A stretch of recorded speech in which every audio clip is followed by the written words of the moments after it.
Yeah, something a boater never wants to see. I can't wait for this stuff to be over. You know, nothing really good happens after midnight. I should know better.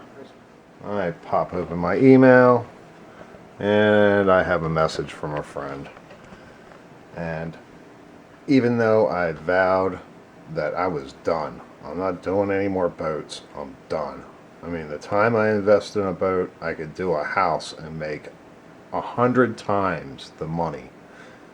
And I wouldn't have to deal with all the problems that go with selling a boat, a classic boat, because people nitpick these things apart so bad. And I tell them straight out, it's like, look, I'm building a boat. It's a daily driver. It's not a show car. If you want to take it to that show car level, the potential's there. But, you know, and then as soon as you say that, they're all like, yeah, okay, well, I'm going to take 30% off and I'm going to throw that number at you. And I'm like, thanks a lot, you know, my labor is worth nothing. So again, I did vow after the last Donzi, it was going to be my boats and my boats only. Which they all were my boats, but in reality was that some of them were in the back of my mind that maybe they were going to go down the road. One of them that would never go down the road is this guy. This is my Nova 19. I've had this since I've had First Mate Jack and before, actually. And he's always had his eye on this boat. So I'm over here on my website, SuperNova19.com, and my buddy Barry here, this is me, 1941. He has 1916.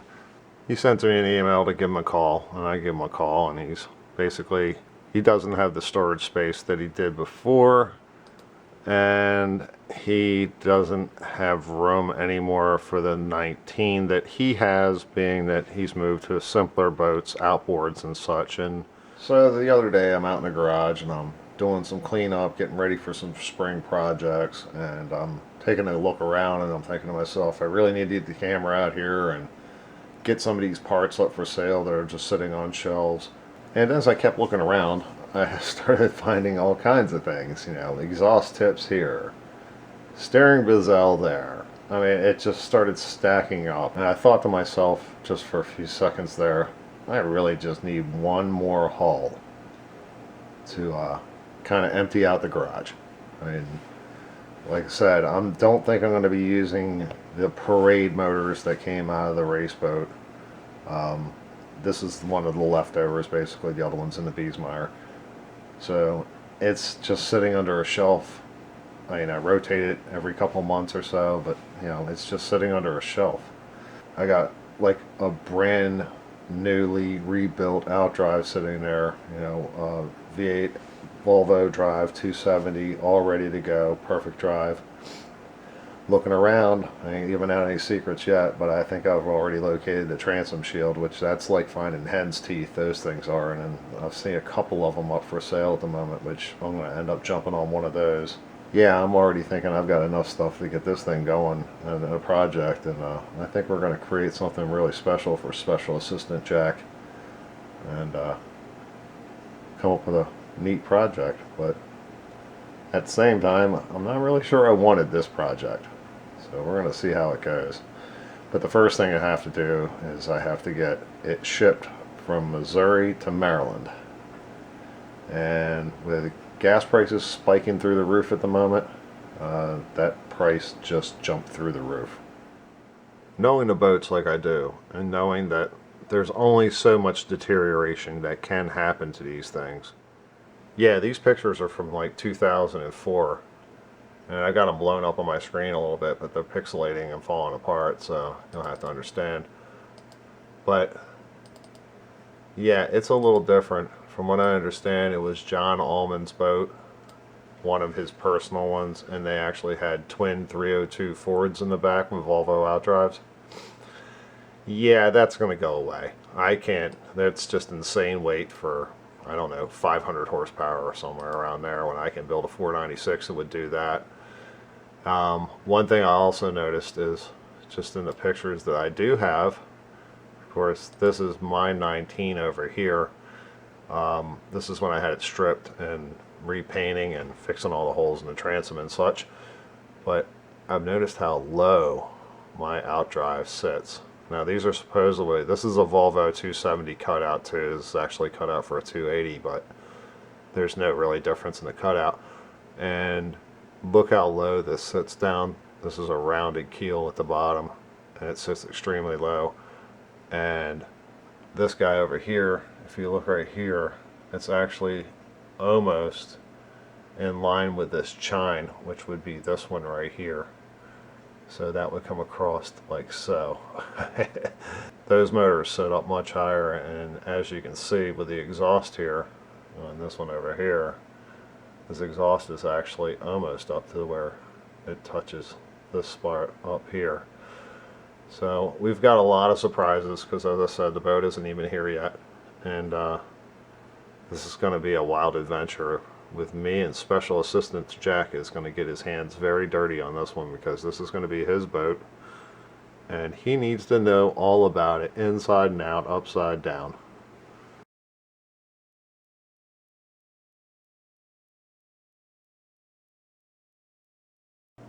Well, it's a couple days later, and we're coming down off of our craziness a little bit here, and we've made a decision. We're going to take this beast on. One of the things I decided to do first was figure out how much it's going to cost to get here. So I went over to UShip. I've used them before, had pretty good luck. I'm not going to be a sponsor, or they're not going to be accredited or whatever. Paying full price, full boat, especially with gas prices the way they are, it's paying real full boat now. The way this works is you set up an account. You got to go in to UShip, and they'll ask you some basic information. You set up your account, and basically it's like eBay, and you put your bid up here like so.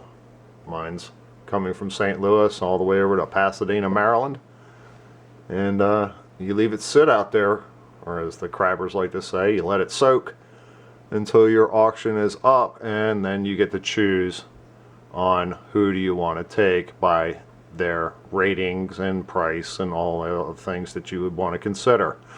Now, since I'm just moving a hull, as you can see, a hull, I'm not so worried about getting the greatest of the greatest, but at the same time I really don't want it to end up on the side of the highway. So what we do here is we go through and we look at their ratings and read reviews. This one's got 20 reviews, this one's got 5. The guy up here for $1,000, he is a new service provider, in which case he doesn't have any reviews. And then we got this guy up here, which DC3178 looks like he's going to be our guy. He's got a 4.8 rating. He's only got 6 reviews, but they seem pretty good. And you know, his price is his price. As I said, I'm not necessarily looking for the great total over here to be anything astronomical. I just want the boat in my yard. I don't care how it really gets here, if he drops it by a helicopter personally. Or the next thing to do here is accept their offer, and I'm going to go ahead and do that now. Then a page will pop up.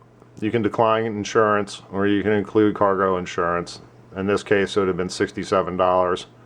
I'm not too worried about a superficial scratch. As I said, ends up on the highway, we may have an issue. But from there, it's time to pay, and then they'll give you information to contact the driver and set up your time for pickup and your time for delivery. In my case, it's pretty flexible on both ends, so I don't really see any issues coming up from there. Then the next page comes up, and you have to confirm all your information.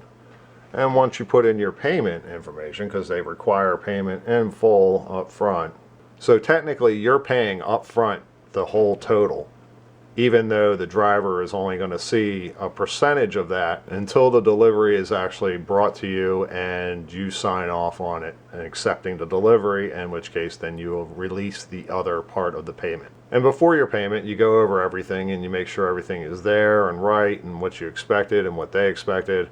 And once you make your payment, of course, like down here, our payment is made. Yeah, grand for a boat, for a hull.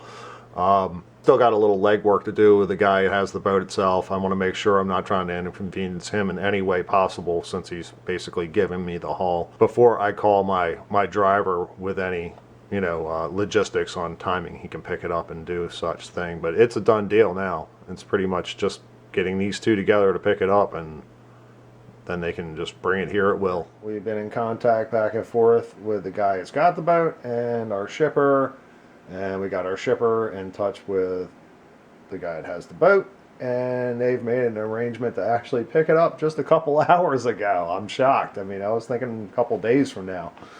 Apparently it's already been loaded. Everything's been packed inside, everything's strapped down, and he is on the road. So we're almost on the impression that he may actually show up here in the next 12 or 14 hours. And this is pretty speedy work here. We had a little communication issue at the beginning. We missed each other basically for about the first 24 hours, but after that everything's been pretty smooth and ready to go, and this guy just made sure everything happened, and including happening before I could even make it happen. Everybody's happy, so we're all good, and we're just on hold, and we'll see when it shows up. We did get a picture. Yeah, we're thinking the trailer may be a little big. We're gonna have to work on that part. But there it is, a John Allmand SuperNova. Well, it's Monday, and hit a snag. Our driver called us a couple hours ago and told us that he dropped his transmission about 120 miles away. We're quite flexible, so it really doesn't matter one way or another. I kind of look at it like, you know, crap happens, and I really don't want to pile on top of the guy if he's having a bad day and just dropped his transmission out of his truck.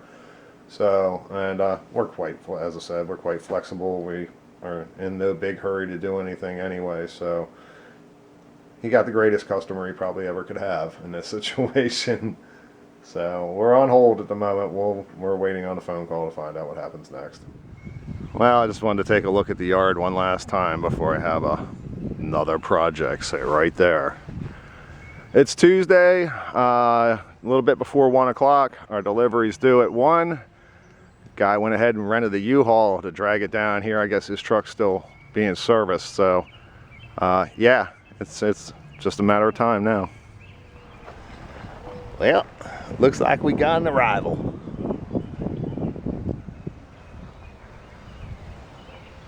Very nice. That's a big trailer. There's the man that goes above and beyond. Make sure his deliveries get here on time. I like to think so, man.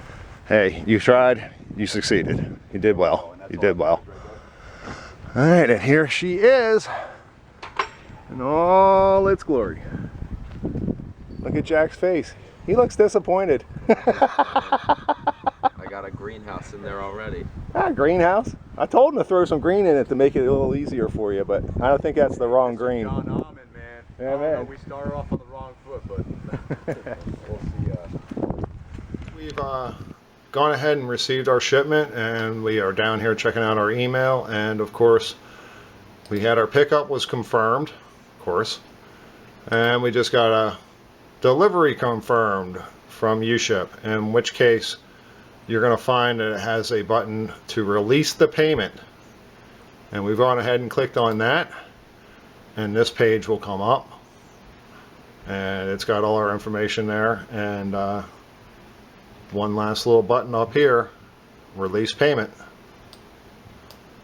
and with a click they ask you if it's been delivered, and bam, and we're all done. I'm going to go ahead and leave this guy some feedback since he's such a trooper, and time to get on with the project. So we're hooked up to the purple monster there.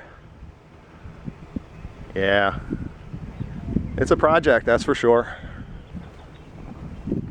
Don't have the best lighting right here, but as soon as I put it in the slot over there, we're going to have even less to see.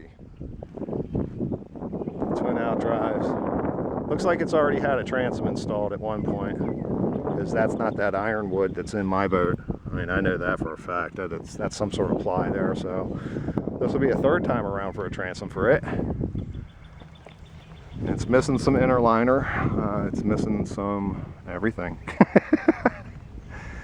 Yeah, she's a mess, but it's here. It's intact. We're already trying to put together a semi-directional plan here. There's a lot of things to look at. We may actually be pulling the deck off of this one. Help you out, but Can I have that deck cleat? You can have what you want. Oh man, all right, that sounds awesome. As long as I get the 24. Well, that's when I die. You get that. So at that point, I'm really It's just not. a waiting game now. At that point, I'm no longer the caretaker. It's But going in a museum. Like Indy said. just like me, hopefully. But all right, here we are. We're gonna get it put in the yard, and I guess we're gonna have to spend the next couple days figuring out what we're gonna do and how we're gonna do it, and then we actually got to do it, right? Hell yeah. And this is pretty much the way we're gonna finish our day. From this point on, my rule is from day one, from minute one, there's no more going back, no more damage, no more rain inside, no more nothing. We are moving forward from this point, even if it means just throwing an old cover over top of it to keep the dew out of it from overnight. And we're gonna start our adventure tomorrow by digging through it and find out what's inside. John Allmand SuperNova, meet John Allmand SuperNova.